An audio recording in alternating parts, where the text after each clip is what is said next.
Okay, this is just a quick video about how to set up a sniper button in SteelSeries engine. This will also work to let you have an extra layer on your mouse. This also does work for keyboards, but it's best for mice. So we're going to open up the Rival 5 config here. And the way it works is that engine actually allows you to open another configuration or load another configuration on a button press.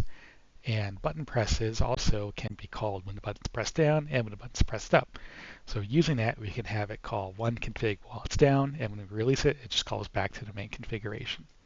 So we're going to open up the config window here on the left, and I'm going to make two new configurations.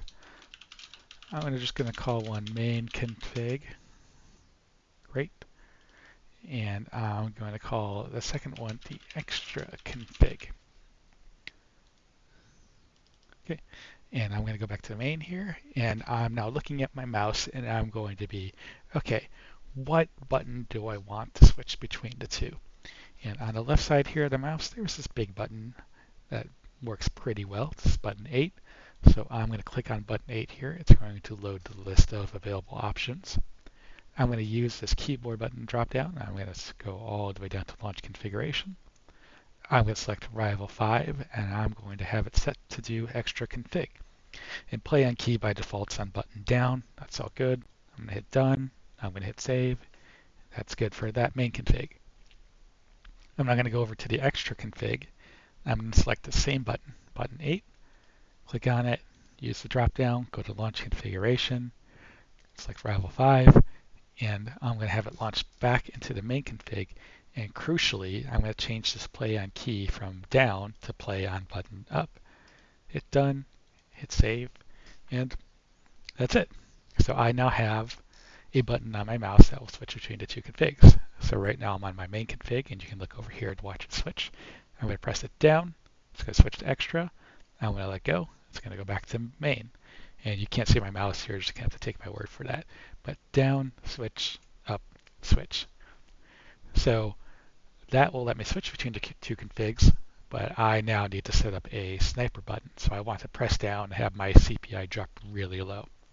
So on my main config here, I'm going to delete a few of these CPI levels just so that I'm not pressing the CPI switch button and causing it to switch. So I'm going to remove 4, 800, 1200. I'm going to just keep 2400 for my main.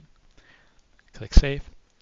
And on my extra config, I just want to keep 400. So I'm going to delete all the extra ones that aren't 400. Remove. Go down to save. Now we switch back to main just for testing. And now that's all set up. So I'm going to move my mouse around a little bit here so you can kind of see on the video. And again, you're just going to have to take my word for it. I'm going to press down on the button, and now my CPI drops real low. Now I'm going to let go. My CPI goes right back up. Down, goes low, let go, goes back up. So again, just that easy. I now have a sniper button on my mouse. And so you can use these configuration changes to do all sorts of fun and interesting things. Illumination is also there for all the configs, so you can have it that when you press down, you can visually see your mouse change from one configuration to the other, so you know what it's doing at that moment.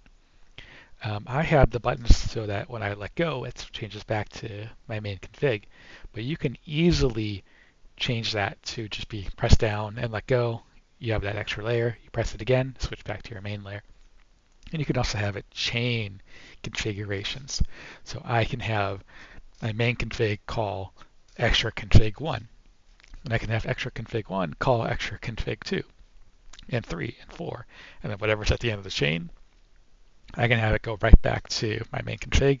And again, by using the illumination settings, I can visually see what color my mouse is, and I can be like, okay, I'm on that config, and I can just press my change button a few more times.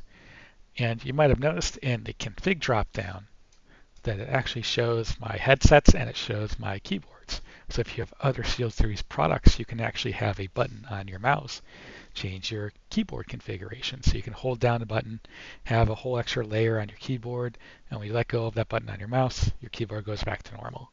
So whatever you can add to configurations, you can have it do, and that's pretty cool.